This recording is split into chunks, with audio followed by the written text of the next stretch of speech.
Evening, y'all. How's it going? Welcome to another Lockdown Live chat.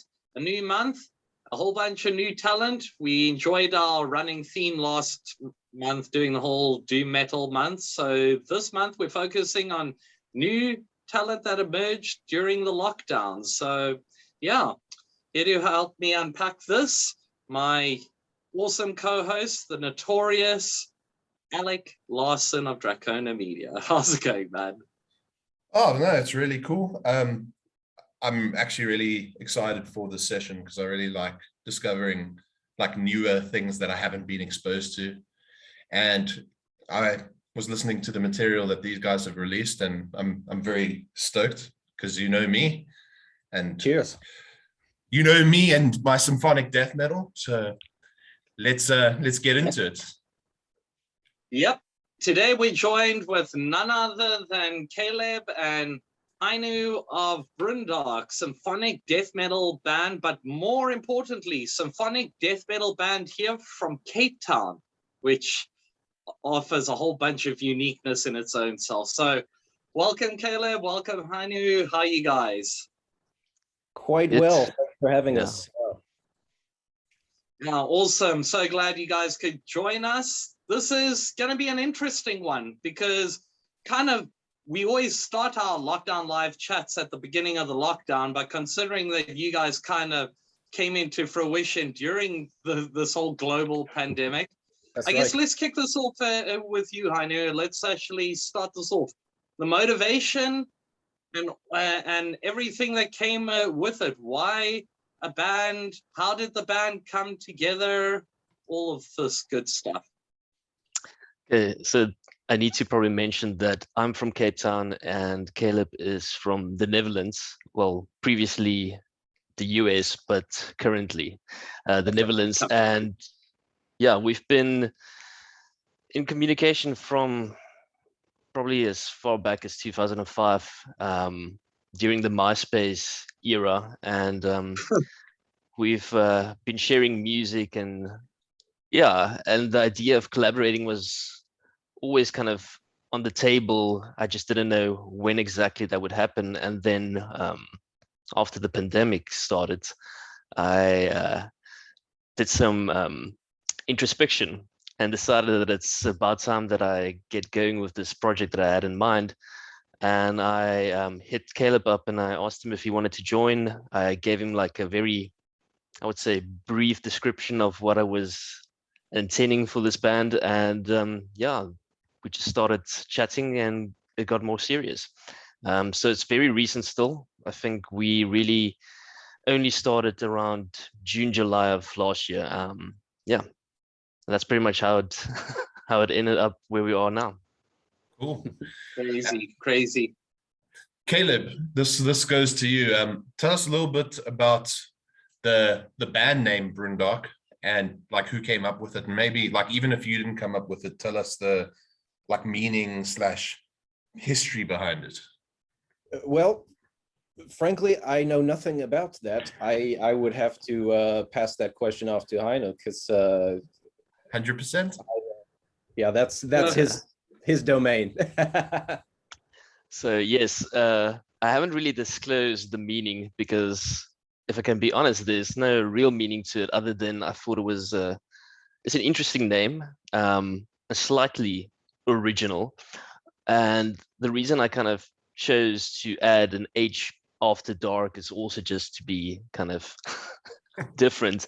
No, Brundarkh is probably a slight combination of my surname, which is Brunt, and people tend to pronounce it as Brand and everything else. And I thought, you know what, I'm going to call this band Brundarkh, and hopefully the way I spelled it would make sure that people pronounce it the way I intended it. So really no origin or interesting story, just a name and something a bit different. Cool. Interesting. Let me actually hit you up with this, Caleb, because obviously here you are getting approached by a Sapphire, a South African, with a pretty pretty out there idea, but obviously coming from Holland, you're pretty well acquainted with the whole symphonic death and the orchestral vibe. What kind of intrigued you to take on this project, you know? Well, a number of things, you know, like Heino touched on a minute ago, you know, we've kind of been just pen pals for years, if you will, just always chatting up about music. And obviously we both sort of have this mutual love, especially for Northern European heavy metal of all sorts.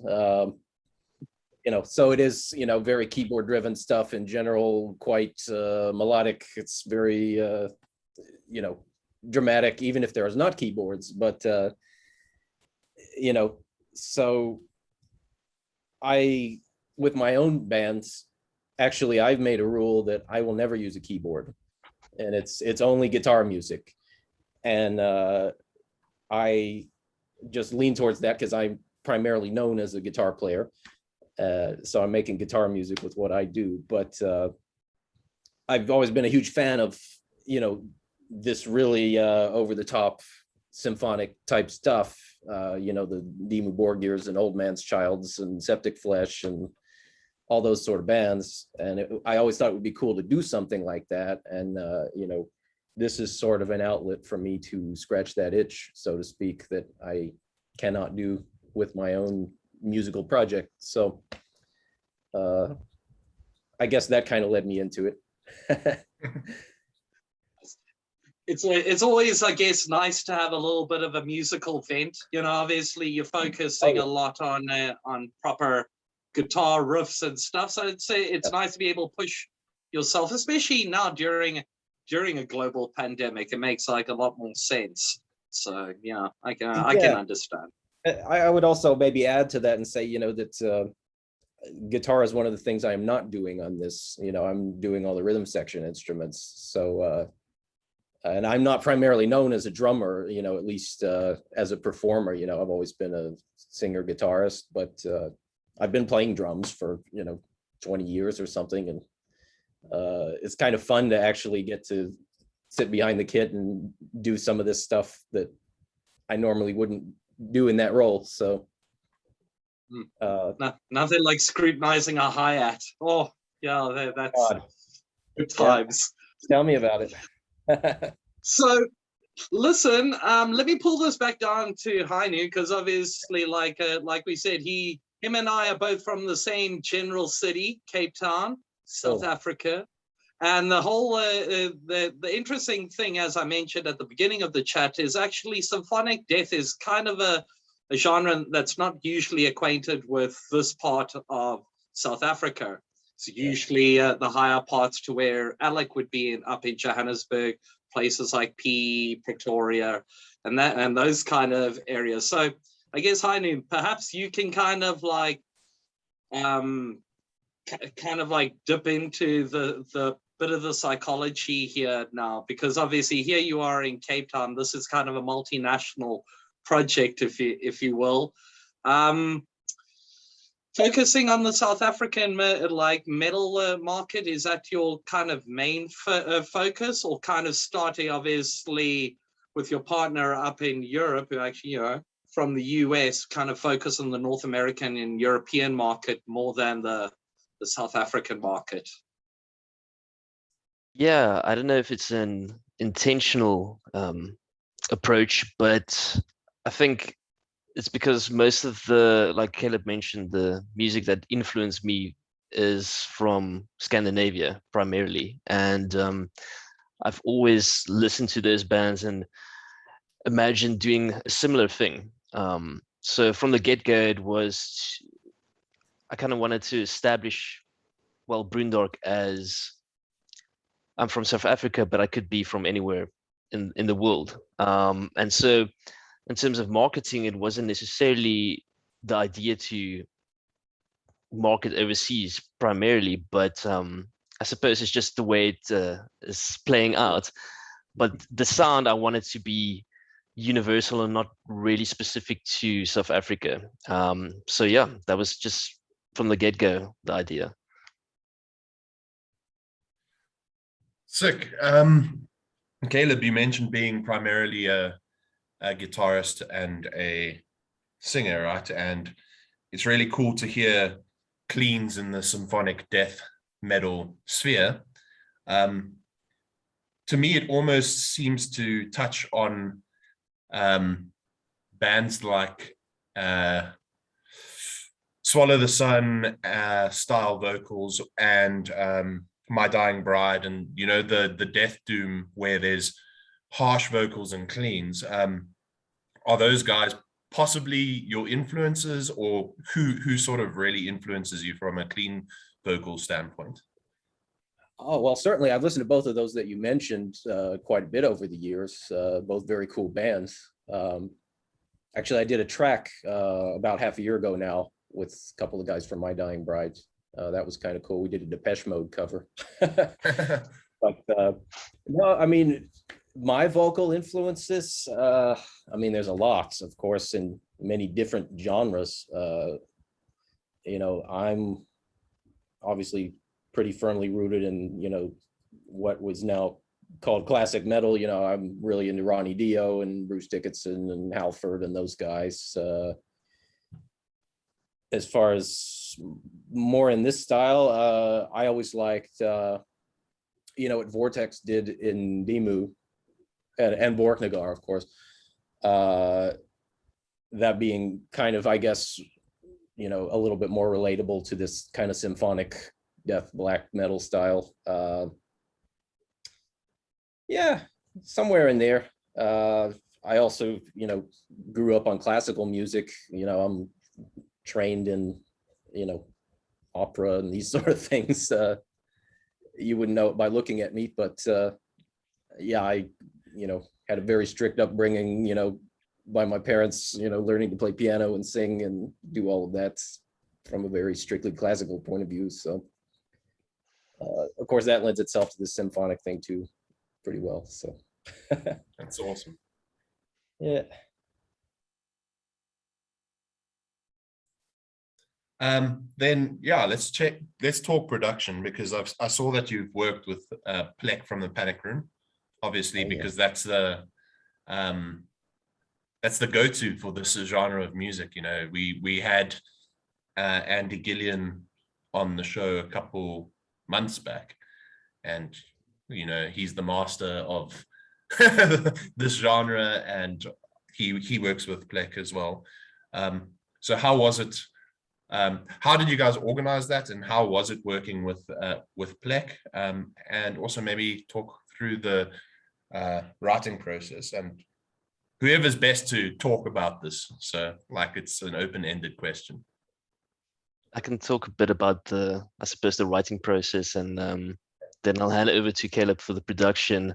Yeah, so the writing really started off just being demos and rough ideas. And this being a collaborative project, we would just send ideas back and forth between the two of us. And it's even more collaboration the second time around with Bells of the Drowned, the new single. And in terms of getting to work with Plek, that was just basically being a fan of his work, and hitting him up and asking him to kind of just master this new track. But I know that maybe I'm incorrect, but I'm sure that you've got a bit more of a history with him, Caleb, or a little bit more than I do. So maybe you want to talk about it.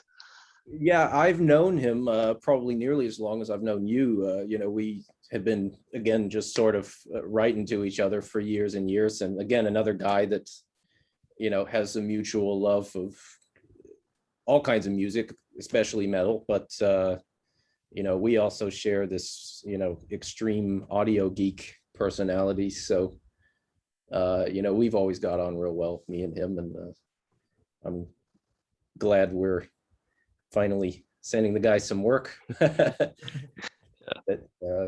he seemed to be pretty pleased with what we sent as well, from what he said. So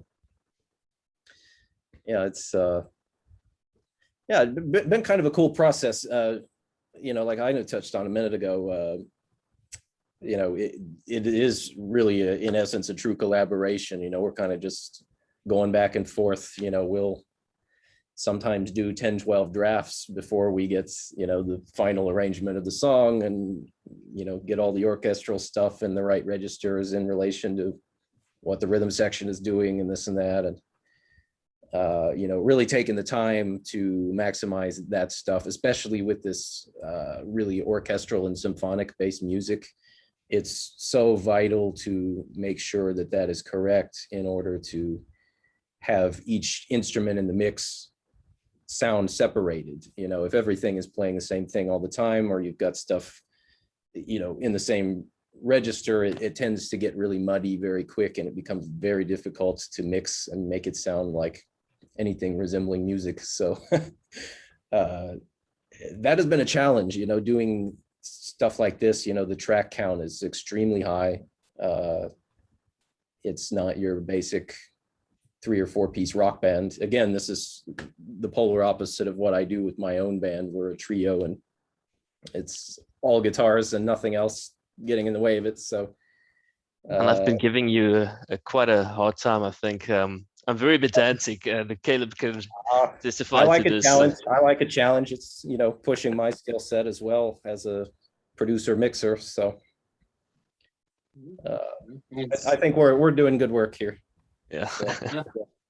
So far, so good for sure. Well, actually, yeah, let's pull it right back down to this week. It was an exciting week. Like you guys mentioned, the Bells of the Drowned came out, the new single, the second single from you guys. It was an interesting little, a quick little read over on YouTube, seeing that it was a tribute to the creators of Diablo 4. Heino, maybe you want to answer this. Why and elaborate? Well, it's no secret that I'm a big Diablo fan of the original video game, and I've been playing it as long as it's been around, pretty much. And so with the announcement of Diablo 4, I want to say not too long ago, but it's been a while already. With that announcement, they introduced a little bit of lore for the new game, and that obviously caught my attention. And it was concerning these creatures, these monsters that are called the Drowned. And I thought, well, interesting story. Why not write a song about it? And I haven't really heard a band do any Diablo video game influenced music that I'm aware of. And I thought, it's a cool game. I like it. And so it really just started with that idea of calling it Bells of the Drowned, because these creatures are summoned, or they appear when there's a toll of a bell, and they emerge from the ocean to terrorize, poor mortals, and pull them into the ocean and stuff like that. But I thought, seeing that Brundarkh is I don't want to say necessarily a horror metal band, but we touch on the darker side of the fantasy genre, I think it was applicable and an apt choice to do something with Diablo, because I mean that game is dark and evil and pretty good. So yeah.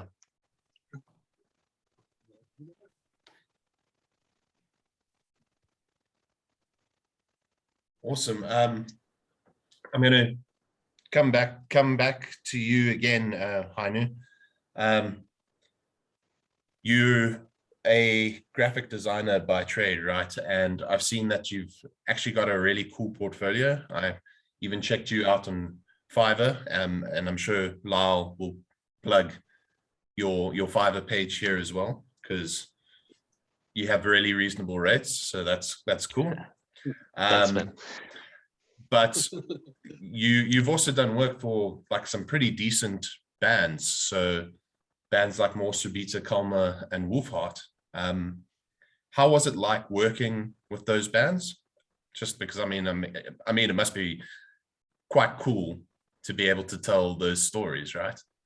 Like some war stories with it. Funny enough, I used to be, well, I still do graphic design, but that used to be my primary job, day job as well. And the first project I actually got to work on, album cover wise, was for Black Sun Eon. So I'm sure you know that's also Thomas from Wolfheart. And funny story, I actually just approached him on, I think it was Facebook, because back then I was listening to Before the Dawn, really liked his work, and I said I appreciate the stuff that he's doing, and if he's got a project or anything in mind, I'd be more than willing to do something even for free. And I remember we had the chat, and then I think a couple of months after that, maybe shorter, he approached me with Black Sun Eon, and it was the debut album. I think it was called Rota, if I'm pronouncing it correctly. And that was my first project for him. Before that, actually, it just occurred to me, I did a album cover for Caleb's band Ascension. I don't know if you remember that, the EP. Oh, yeah. So technically, that would be my first cover that I did. But with Black Sun Eon, I did excuse me, maybe not the first CD, the second CD and the third CD. And then when Thomas started Wolfhard, I got to work on the first and second CD. And it's been amazing working with him. And through him, I actually got to connect with Mika from Morsabita. And that's how I did, I think, the first 3 CDs for them as well. Yeah, and it's been awesome. Actually getting to work with some of the guys that I've been listening to. And I mean, I've been a fan of the Finnish metal scene for a very long time. Never thought it would happen, but that's basically how I got my stripes in album cover design. And that was before I made any music. And so working with these bands obviously just influenced me and kind of poked me to get my own thing going. No, that's awesome. And like I said, we'll definitely make sure that we tag your Fiverr or whatever you want us to tag, just because awesome. I really like your style, man. And I think it's a good contact for even our local bands to have, you know. I appreciate it. That'd be great. Thanks.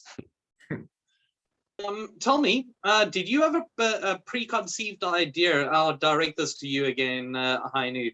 In terms of the artwork, so we wrap up that little bit, did you have a preconceived idea in terms of imagery that you wanted to translate into Brundarkh when you guys started? Because you guys came out so professionally and so it just looked like such a well-funneled plan. Now, I don't know if it was organized chaos that just seemed to work out, but yeah, so maybe tell us a little bit about that in terms of the imagery. I think it was always intentional, and I can't help but think visually. Even with the music, the whole idea with Brundarkh was to almost, even though it might not sound exactly like that, but it was a cinematic approach. So with the music I wrote, I had the images in mind already, and kind of the themes that I wanted to portray within. So, for example, I finished the cover for our first single, Rev Dominion, I think well before I finished the song itself, and quite similar to Bells of Drown. So, to answer your question, yes, definitely, there's been these images in my head, and they've influenced the music to a large degree. And even for the new stuff that we're working on, there's already a cover for it. There's already kind of like almost like a marketing idea. So yes, no, look, like I was mentioned, I am a graphic designer. That's been the thing that I've been doing for quite a while now. So I have to get that fixed as well, my visual side. Awesome. Well, I guess kind of let's keep this little bit of I guess the social media buzz going, and I'll hit this up to Caleb for this one. In terms of your obviously we're all in a pandemic situation. There's not really any live gigs going on, really live shows or touring. How do you think the idea of starting up a band during the pandemic, and obviously, you know, social media being the tool that you guys reach out, do you think it's kind of helped a project like yourselves come up instead of having to rely on live gigs and actually pushing the shows to build up that following? Well, I would say, again, we're kind of, maybe an exception to the rule as far as that goes, as far as our approach, being international and all that. But even beyond that, I think, we keep, between us referencing a band like Dark Throne, where it's more about making records than it is about going out and playing gigs. And, even if, maybe someday we will, who knows, but at this point, we're just kind of looking at it as a studio band, and we're just trying to, make some cool music that hopefully somebody will enjoy listening to, and not even having any preconceptions about trying to do it live, or can we actually physically play this material. It's just trying to make something cool for the listeners, and that's our primary focus. As far as social media goes, certainly I would say it is, a valuable tool in a situation like this. And again, for us, it's kind of our only outlet is, making songs and putting them up online, because regardless of pandemic or not, we don't really have any gigs booked or any touring plans. So, it's logistically speaking, that would be a bit of a challenge, and I think well, it's not being a new band, but, being a new band, the funding is also not really there, if I can be honest. Indeed, and touring is quite costly, even when you're all in the same country. So, it's again sort of a unique situation I think we have, and that's, we're just focusing all of the efforts on the music and the production and the artwork and all that, and no pressure to go out and perform it live or anything like that, as I said. So that's cool. Yeah, a little bit different. Yeah. Do you think, Caleb, is your guys' plan at the moment to keep on releasing singles, or are you reaching a point where you might release one more single and then you're going to leave the stuff for the album? And so what's your strategy going forward in terms of that? I would reckon singles and EPs is going to be kind of our way of working.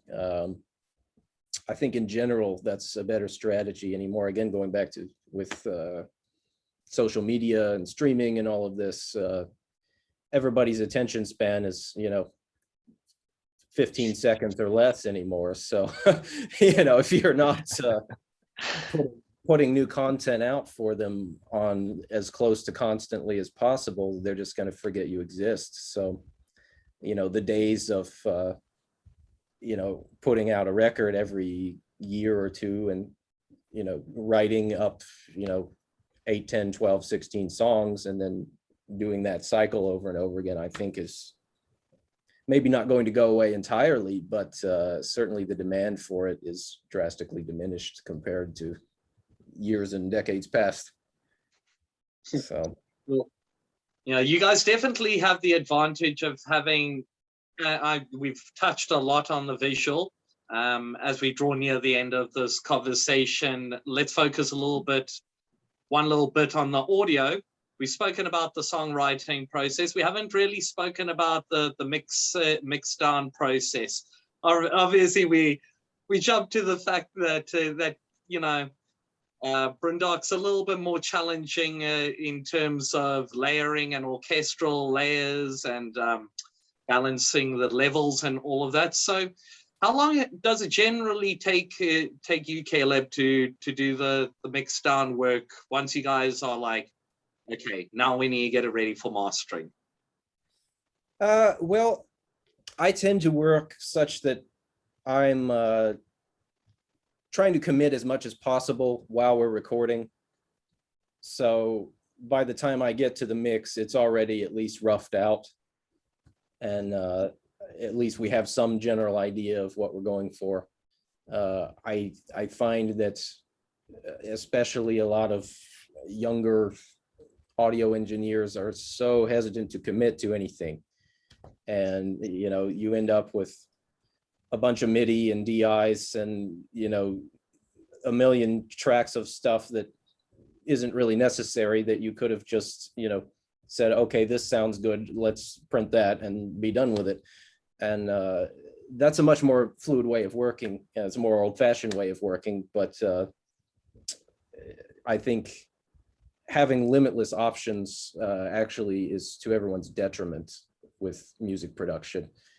But that being said, to answer your question, once we get everything finalized with, you know, the arrangements and the tracking, I'm the kind of guy, I'll get in on it and just beat it to death until my ears are so burned I can't even think straight anymore, much less listen. So, you know, I'll sit there sometimes 12, 16 hours working on a track and get it as far as I can get it. Sometimes it gets worse instead of better, and you got to back off, you know, a couple of auto saves or whatever. But usually, you know, within a couple days, for a song like Bells of the Drowned, Wraith Dominion, you know, that is very dense with the track count, you know, a little less than a week, maybe, with the recalls and all that, I can usually get it sitting pretty solid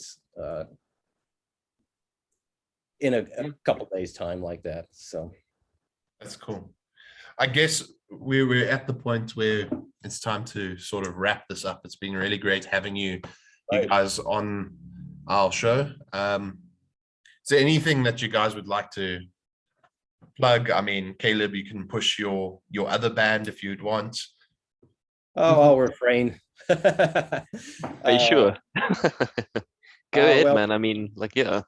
We're called Athanasia. We're another international project. It's me and some Dutch guys and so on. And also, you know, as we were just discussing, I do produce and engineer fairly prolifically. My studio, I go under the moniker Nightmare Sound. And that's more or less my other things outside of Brundarkh that I'm focusing on. So, oh, excellent. From your what about side? you, Heino? Yeah, what's coming up in the future for Brundarkh? Try wrap this up like a sausage. well, new music for sure, and hopefully not too far in the future. We're currently working on the third song, kind of getting that to a good place, and yeah, that would be the end of the EP idea, and well, rather, let me put it this way, end of the trilogy, kind of Bells of the Drowned, Wraith Dominion, and then the new song. And then there's going to be some interesting stuff happening. I'm also working on a more of an instrumental project that will probably be under my name, but Caleb will also be featuring in that project. There's not much to say about that yet, or I choose not to say too much, but there will be a lot more music that's coming. So, and I just want to say thank you to you guys for having us here, and just for everyone that's listening to the music and sharing it and spreading the word. I appreciate it. indeed. Awesome. Yeah, you guys just keep on shredding, bringing out this filthy, beautiful symphonic noise, and we will keep on listening. But Awesome. Yeah, Alec, what do you say? Are we done for another week? Definitely. Nice, It's been great. nice. Thanks, guys. Well, Cool. yeah, Thanks thank for you having us. again for joining us all the way from Holland and probably a few blocks away from where I stay. Who knows? But yeah, thanks everybody for tuning in. We will be back same time, same place. Next week, we will be jumping up to Port Elizabeth to go talk a little bit about death hardcore hybrids with a lovely band called Ghost. So let's see how it goes. Have a wicked week ahead, guys. Keep that social distancing going. Hopefully this pandemic hoo-ha will be over soon enough. Take it easy, guys. Laters. Cheers.